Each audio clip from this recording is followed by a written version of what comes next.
Hi, everyone, and welcome to this information video about the Archives program at the University of Wisconsin-Milwaukee School of Information Studies. So today we're going to talk mostly about the Archives concentration within SOAS's Master of Library and Information Studies degree. So the concentration is a transcript designated concentration, which means that when you graduate, it will say on your transcript that you received the archives concentration as a part of your overall MLIS. So I'm just going to talk about the curriculum for the concentration.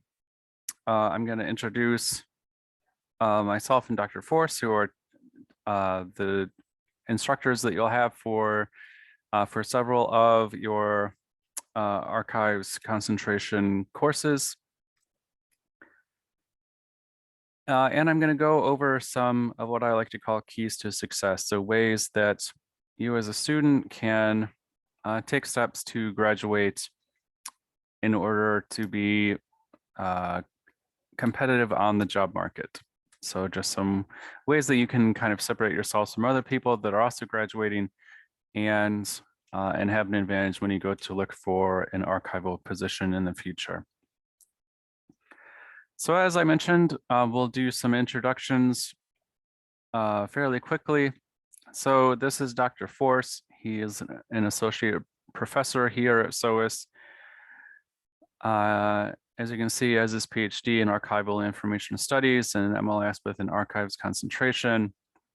Just a little bit of a bio about Dr. Force and some of the courses that he teaches.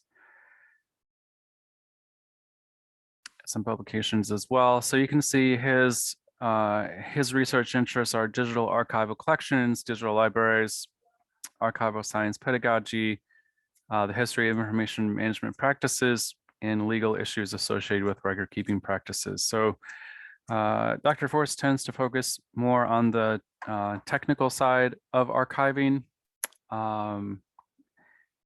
He provides a lot of good perspective, especially coming from the world of records management, which, as you can see, is one of the courses that he teaches. So that's Dr. Force. And this is me, Sean Hayes. I'm the Archives Program Specialist here at the School of Information Studies. So I got my MLS from the University of Pittsburgh and my bachelor's degree from Bowling Green State University in Northwest Ohio. Go Falcons. So I've been at SOAS since 2014, so a little over 7 years now. Before I came to SOAS, I was an assistant archivist at the University of Wyoming's American Heritage Center in Laramie, Wyoming for 6 years. So there I was involved with appraisal, reference work, arrangement, inscription, outreach, really the whole gamut. And so these are some of the courses that I teach. I've also added SOAS's Preserving Information Media course is one that I teach as well. So this is just a little bit out of date.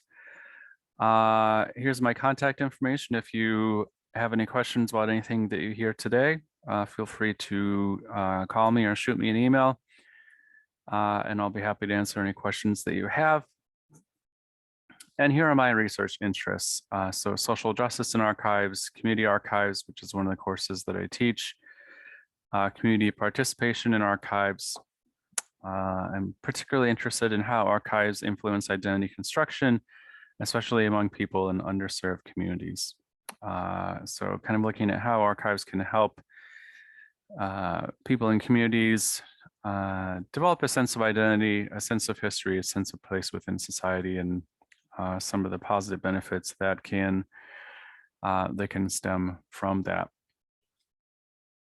Okay, so again, just to introduce you to a couple of people who are going to be teaching a fair number of the courses that you would take if you pursue the archives concentration. And just to kind of give you a name with a face. So, okay. So we'll go ahead and go back to the main webpage here. And I want to click on academics and go over into the archives concentration and shift gears a little bit and talk about the courses in the curriculum for the archives concentration. So we'll go ahead and click on curriculum. One thing that is important to know is that if you want to be an archives concentrator, you either have to indicate that when you apply to SOAS, or you have to click, or you have to submit a concentration declaration of intent form. So you can find that here on the archives concentration website, and it just brings up this online form that you fill out, basically saying, I want to be an archives concentrator, provide some other information, and then that will have you in the system as someone pursuing the archives concentration. And you have to do this if you want to have the concentration designated on your transcript.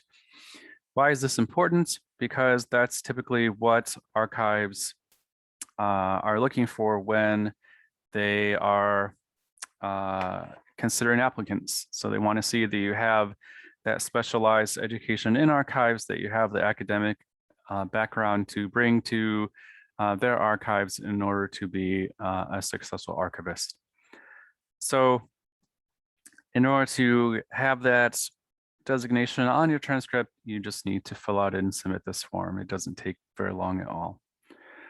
Once you declare that you want to be an archives concentrator, if for some reason you change your mind, you can just say, I don't want to be an archives concentrator. If you have already indicated on your application or submitted a declaration of intent for another concentration, you can still shift over to archives just by filling out this form, and your records will be updated. So just a little bit about the declaration of intent form. Go ahead and click out of these. Okay. What we'll do now is we'll look at some of the different courses that are a part of the archives concentration, and just the overall requirements for the concentration. What I want to kind of get out of the way is that you can take your archives courses entirely online, and really your MLIS entirely online, and graduate. So if you don't want to, you never have to step foot in Milwaukee. You never have to step foot in the University of Wisconsin-Milwaukee's campus, although Milwaukee is a lovely city and our campus is really nice.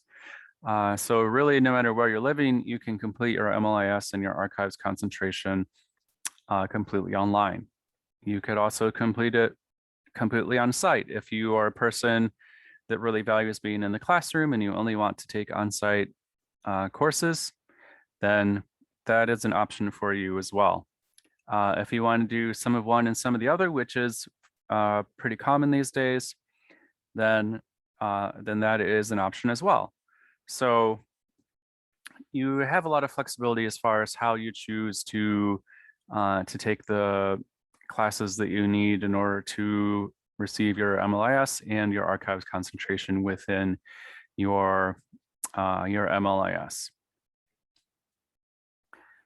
As this little bullet point here says, online and on-site availability of electives varies each semester. So we can't offer every class online and on-site every semester. We just don't have the instructors and the resources to make that a possibility. So what Dr. Forst and I do is we have a 2-year plan as far as how often we offer a course online, how often we offer a course in person. And that's just to make sure that we are offering courses in both formats so that you can take the courses that you want. So we might have a plan to teach one course on site in the fall and then online in the spring, or vice versa. So we really do try and have a nice rotation to make sure that you can take the courses that you want in the format that you prefer. I will say that one thing that has become a little more common within SOAS, and something that I've enjoyed doing quite a bit is having courses that are online but are still synchronous. So typically this looks like students interacting through a Zoom meeting or the Zoom,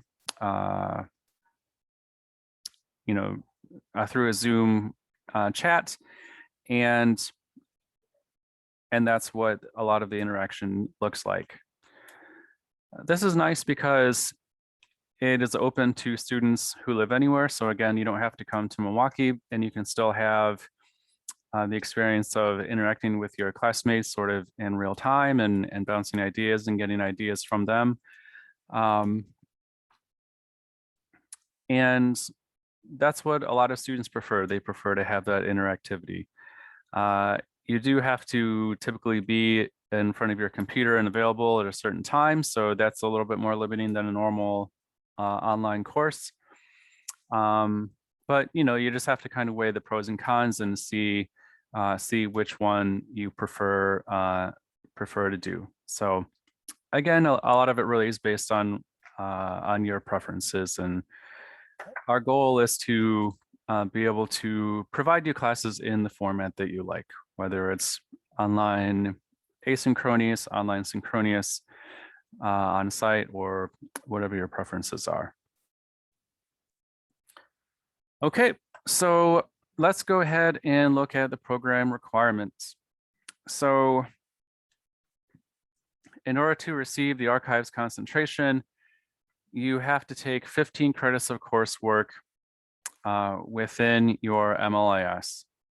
So you can actually transfer 6 credits from an institution other than UWM and count that towards your concentration, subject to graduate school and SOAS approval. So if you have maybe taken archives courses at another university and you would like to count those towards your concentration, that may be a possibility. Up to 6 credit hours, of course. You can't, take 3 or 4 courses that you've taken from another university and said, I want to count these towards the concentration. There is a limit of 6. So again, 15 credit hours within the overall MLIS program. And we'll talk a little bit more about that in just a second when we review the required course and course objectives, which requires us to click on this link to go to the graduate school's website for the archival studies MLIS.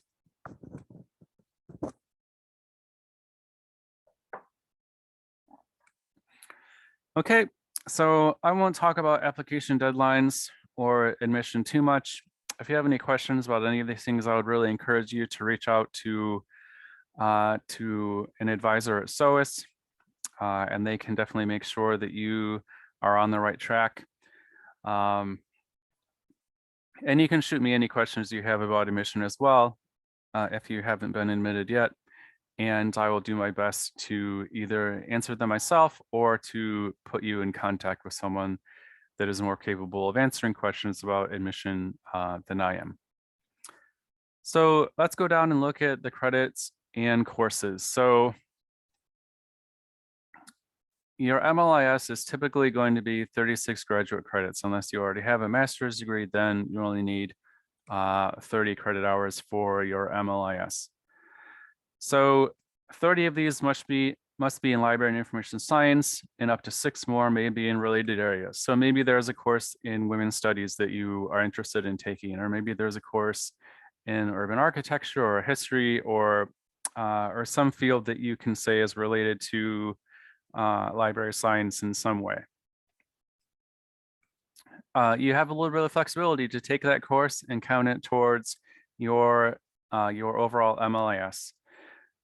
More than likely, it's not going to count towards your archives concentration, but it can count towards your MLIS. So the language here is another field in a closely allied area with advisor consent.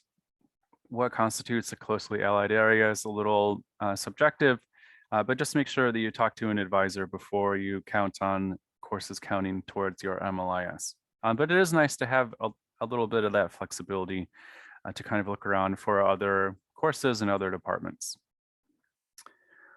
Okay, so every student that wants to receive an MLIS from the School of Information Studies has to complete these 4 courses. So 501, 511, 571, and 799. These are the core courses for the MLIS. So that's 12 of your 36 credit hours that are taken up by this requirement. And in order for a core course to apply to your MLIS, you need to get a B or better. And that's true for Information Studies 650, which is the Intro to Archives course, which we will talk about in just a second. So 12 credits, B or better, and that constitutes the core courses for your MLIS. 799 counts as your culminating experience, so you don't really need to worry about that. You can take the thesis option if you want. This is pretty rare from my experience because it requires you to actually take an extra course. So students are kind of reluctant to do that. Really, it's just students that are interested in getting a PhD someday are ones that typically pursue the thesis option. But if that's something that you're interested in, then you can definitely pursue that path. Again, just speak to your advisor. There's a course that you have to take, 898, which is the master thesis course, and that is kind of the extra course that you have to take. So again, it's just a little bit more work. Okay, so let's focus a little bit more on the archives concentration. So I said earlier that you have 12 credit hours that you need to take for your MLIS core courses. And on top of that, there are 15 credit hours of coursework that must be archives courses that you need to take in order to get that concentration. So of the 36 total credit hours for your MLIS, 12 have to be the 4 core courses that I talked about, and then at least 15 have to be archives electives. So that takes you up to 27.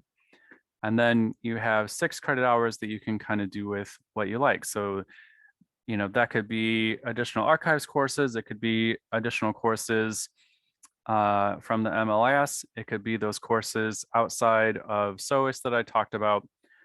Really, you get to choose what those last 6 credit hours look like to a certain extent. Okay, so here are the requirements for the archives concentration. So those 15 credit hours are structured just a little bit. So I talked about Information Studies 650, which is the Intro to Modern Archives Administration course. So this is the required course for the archives concentration. Every archives concentrator has to take this course and receive a B or better in it before they can receive the archives concentration. So this is a course that I teach. We offer it online every semester and on site usually every fall. And it's just an overview of the archives profession. So we talk about the nature of archives, the nature of records. We spend a week talking about each of the different processes that archives engage in, such as appraisal, preservation, digital preservation, and then we talk about some other issues related to archives, such as legal and ethical issues, social justice in archives, and community archives. So again, it's kind of a bird's eye view of the archival profession. And then a lot of the other courses that you can take for your concentration are focused on a particular aspect of something that we talk about in Information Studies 650. So for instance, in 650, we spend a week talking about outreach. And there's a whole course about outreach, Information Studies 752, which I teach. And 752 is a part of the foundational courses for the archives concentration. So you need to take at least 2 of these courses in order to receive the archives concentration designation and have it on your transcript. So 2 of either 750, 752, 753, and 855. So prior to the fall of 2020, there was a lot of freedom. You really could take Information Studies 650 and then any other courses that you wanted up to 15 credit hours. But Dr. Forst and I began to get a little concerned that students were graduating without having a strong foundational knowledge of archives and not necessarily having taken coursework in these 4 core aspects of what archives do. So we developed this structure which does a nice job of balancing giving students the freedom to pursue which aspect of archives they're interested in and which ones they want to pursue in the future, but also having a little bit of structure and making sure that they take at least a couple of foundational courses before they graduate. So you have to take at least 2 of these. And then there are archives electives as well. So you can take a maximum of 6 credit hours to count towards your concentration. So most of these are 3 credit hours. So you could, for the most part, take a maximum of 2 of these courses. So information literacy instruction, records management, digital libraries. We have some 1 credit hour special topics courses that you can take. A course about metadata, technology issues and archives, fieldwork, which I'll talk about in just a second. We have 1 791 topics course, which is a community archives course that I teach. A seminar in modern archives administration, although that course hasn't been offered in quite a while. Some advanced topics courses. These are 1 credit hour courses, mostly centered around copyright and legal issues in archives. And then there's also an independent research option. We have an additional course here, Information Studies 603, the history of books and printing, which is recommended, but it does not count towards the concentration. So you see we have 3, 6, and 6. So that is the 15 required credit hours that you need to get in archives electives in order to receive the transcript designation. So again, it's a pretty nice balance between giving you the flexibility to pursue which courses you want to take, but also having some structure so that we make sure that you graduate with at least some foundational knowledge in archival concepts. And overall, the MLIS is pretty flexible. Again, so you can take courses online or on site, and outside of the core courses, and if you're an archive student outside of Information Studies 650, you do have a fair amount of freedom of which courses you take. So that's something that we really try and emphasize. You know, we want you to take the courses that you're interested in, and we don't want to be too prescriptive as far as which courses you absolutely must take. Okay, so that's just a little bit about the curriculum for the archives concentration. And when I was talking about the curriculum, I mentioned this course right here, which is Information Studies 759, the fieldwork in archives and manuscript. So this little footnote here says optional, but highly recommended for those without experience working in an archival collection. So what's great about Information Studies 759 is that if you don't have experience working in archives, 759 pairs you with an archives where you actually go and do archival work for a semester. So during that semester, you can complete between 50 and 150 hour internship. You need to intern for 50 hours for every credit hour that you want to receive. So if you want the full 3 credit hours, then then you would need to complete 150 hours of field work throughout the semester. So that usually averages about 11 or 12 hours a week. It's a little bit more hours a week during the summer, just because the summer is only a 12-week semester as opposed to 15 weeks. That is typical for the spring or fall semesters. And of course, there's usually a holiday mixed in there too. So it's usually more like 14. But anyway, the reason why this course is highly recommended is because it's going to be difficult for you to graduate not having any archival experience on your CV when you go to look for an archival position. And getting this professional experience is one of the keys to success that I said I would talk about during this presentation. So 759 is a nice segue from talking about curriculum to talking about these keys to success that that I have preached and preached and preached to students over the years. So one of those keys is professional experience, and 759 can provide that. Another option that we offer is alternative summer break. So this is where you would work within archives for a minimum of 2 weeks over the summer. So it's kind of like a less structured, a less formal version of field work. And obviously it's shorter because it's only 2 weeks as opposed to 12 or 14. And sometimes what students will do is they will have an alternative summer break placement in archives in the summer and then complete field work there in the fall. So they get a little taste of working in archives during the summer and they say, hey, this was a great experience. I'd really like to work with them some more. And then they might take field work with that same repository. But both of these options are great ways to get this professional experience, to get something that you can put on your resume that says, if you hire me, there's more of a likelihood that I'm going to be able to succeed in this position, as opposed to someone that may not have any archives experience when they graduate.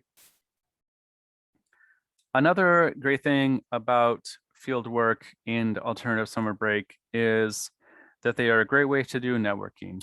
So when you're working within archives, assuming that you give a good impression of your skills and your capabilities, your willingness to learn, your sense of responsibility, then say someone at that archive is hiring in the future. They may say, well, we've already worked with this person. We know they're great. So we're gonna strongly consider them for the position that we have. Or, hey, I know that my friend is hiring at this archive. I've already worked with this student. I know that they did a great job. And I feel comfortable recommending to someone that I know that, you know, this student is likely to do a good job for them. So the archives profession is pretty small, and a lot of people know each other. And if you do a good job for one person, then that person is probably going to be in a position at some point to recommend that someone that they know or someone that they work with should hire you. And that can really give you a leg up when you are on the job market for sure. So in addition to the benefits of getting professional experience and working with records and learning more about how archives work, we also get the added cherry on top of networking opportunities. Another great way to get more experience considering archival concepts and working through archival concepts, thinking about the practical problems that archives face, and doing some additional networking is by getting involved with archival organizations. So there are professional archival organizations throughout the world. and throughout the United States more specifically. So there's the Society of American Archivists, which is kind of the overarching professional archival organization in America. There are regional archival associations such as the Midwest Archives Conference, which is the one that covers, as you might imagine, the Midwest. There's the Society of Southwest Archivists, the Society of Rocky Mountain Archivists. So really every region of the United States is going to have their own regional archival organization. And each of these archival organizations have different committees and roundtables and sections that organization members are a part of. So there might be a committee that is tasked with making arrangements for a conference. So a local arrangements committee, that's a pretty common one. There might be administrative committees within archival organizations. So that's one way that you can get involved, is being an officer for an administrative committee within one of these archival organizations. Another great thing about these archival organizations is that they have sections and roundtables related to really every aspect of archiving. So there is a section related to digital preservation. There's a section for records management. There's a section for LGBTQ plus archives. Really every aspect of archiving is pretty much represented by an archival section within the Society of American Archivists. So the reason why it's beneficial to get involved with these sections is because it does give you an opportunity to meet other archivists, to work with other archivists, to do some really beneficial networking, to show them that you're interested in archives, that you're interested in learning more about archives. And again, the more you work with people, the better able they are to vouch for you when you go to look for a position in the future. And, you know, it's just great to learn more about different aspects of archiving. And as I mentioned, you know, there are a lot of pretty specific sections and roundtables, so you can really find one that's related to an area that you're interested in and get involved with that particular roundtable or section. So if you're interested in working in a community archives in the future, then you have the opportunity to work with other archivists who may be community archivists or may have the same interests as you. So it's really a win-win.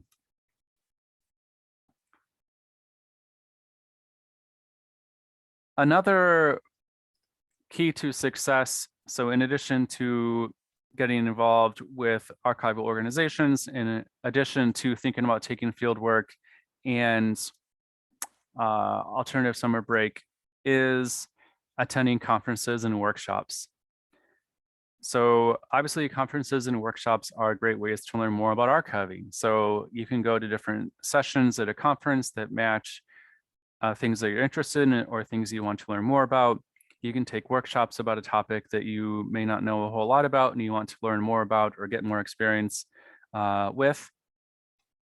So these can be great ways to kind of round out your archival knowledge, or to allow you to focus more specifically on an aspect of archiving that you're interested in.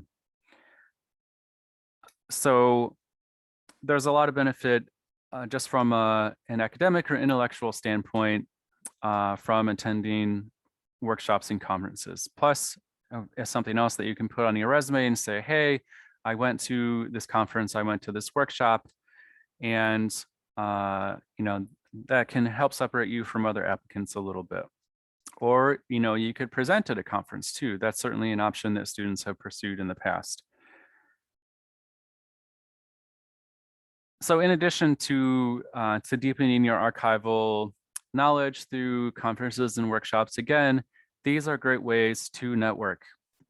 Really, a lot of the reason why in-person conferences exist is because people like getting together and meeting with each other and talking and engaging in some of the between session chit chat that goes on.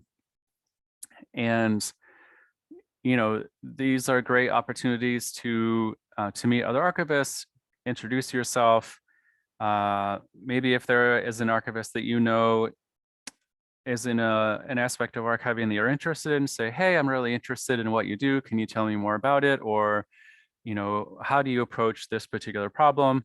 And just kind of pick the brain of people that are at conferences or at workshops.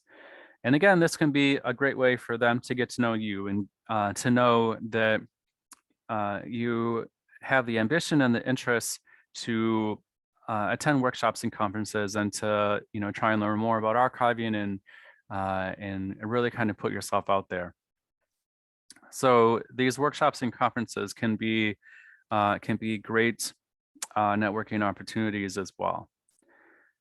So really, as a graduate student and as an archives concentrator, the name of the game is getting professional experience, is deepening your understanding of archival concepts, and also getting your name out there and doing networking. So we at least like to think that the courses that we offer deepen your knowledge of archival concepts.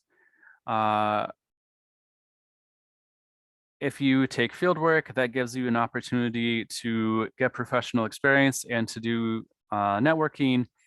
And if you get involved with workshops and conferences and archival organizations, these things can deepen your knowledge of archival concepts and help you do some networking as well. So, these are really the keys to success is getting your name out there, getting that professional experience, and making people aware of who you are and the qualities and virtues that you would bring to their archive as a professional archivist.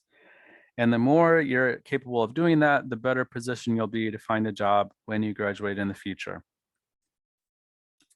And there are a lot of ways that the archives concentration supports you being able to do these things, to get more experience, to get a better understanding of archival concepts, to network.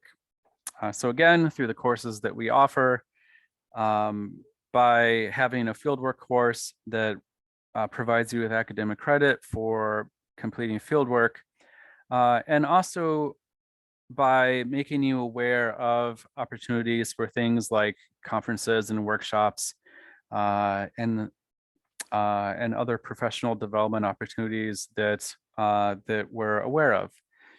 So how we do that is every 2 weeks, I send archives students what I call the archives program news email, which is sort of a digest of the different opportunities that we're aware of.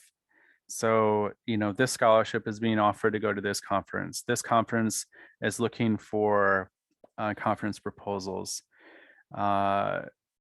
This roundtable is meeting, and so on and so forth. And it can also be news about SOAS, about UWM, such as graduation application deadlines, upcoming courses, and things of that nature. So it really is meant to make you aware of some of these networking and professional development opportunities that are out there. Now, of course, we don't know about everything that's going on. We do try, and Dr. Forst and I do try and have a pretty broad umbrella so that we're aware of what's going on. And Julie Walker, our career service specialist, helps out a lot too. But that's just one way that we try and make you aware of the opportunities that are out there. Another thing that we do to try and support students being able to network and get professional experience and deepen their understanding of archives is by providing scholarships to go to workshops and conferences. So typically during each year, we offer a couple of scholarships for $250 and 1 or 2 scholarships for $500. And this is money that is meant to directly support your travel and registration for workshops and conferences. There's just a form that you have to fill out, an application, which basically tells us what you want to do and why you want to do it. And then we take the applications in a given year and we say, okay, these seem like the best ones for us to support. So, we do try and put our money where our mouths are a little bit. And, it's one thing to just say, well, we expect you to do this and this and this, but if you don't provide a way for students to do that, then that's kind of a little strange. So we do have this scholarship money available to help you attend conferences and workshops and do some of the networking and get some of the experience and get some of the deeper understanding of archival concepts that I've been talking about. So just a way to kind of support you in your efforts to do that. So the key thing that Dr. Forrest and I want to do is we want to graduate students that are prepared to go out into the job market and be successful. And if we aren't doing that, then we're really not doing our jobs. And that's something that we really think about when we develop courses, when we support students through scholarships, when we make you aware of opportunities out there. Really, we're trying to help you achieve that goal of graduating and being able to become an archivist. We want you to be successful. And that's something that we're constantly striving towards. So lately, when I've been revising my courses, I've really tried to put in a lot of experiential learning opportunities. So for example, in my outreach course, my students have to use a tool called Story Maps to create an exhibit. And Story Maps is something that a lot of archives use to create exhibits. So if you do that for your class, then when you graduate, you can say, yes, I have experience working with Story Maps. Dr. Force has students work with a tool called ArchivesSpace in his arrangement and description course. And ArchivesSpace is a tool that a lot of archives use. So these are just ways which we're trying to give you that leg up, trying to support you and help you graduate as successful students and as successful professionals. So again, that's just the key focus of what we do and why we're here. And it's something that we think about every single day. So yeah, those are just some of the big keys, and if there's anything that either one of us can do to help you achieve any of these things, please feel free to let us know, and we'll do our best to help you take advantage of the opportunities out there. So that's really all I have for this little informational video. If you have any questions, please feel free to shoot me an email. I will bring up my my information here again in case you didn't catch it before. And definitely feel free to let me know if you have a question about anything related to SOAS, related to the archives profession, related to the archives concentration, and I will do my best to answer your question or find someone who can answer it better than I can. So here's my contact information again. Thank you so much for listening, and I hope you have a great day.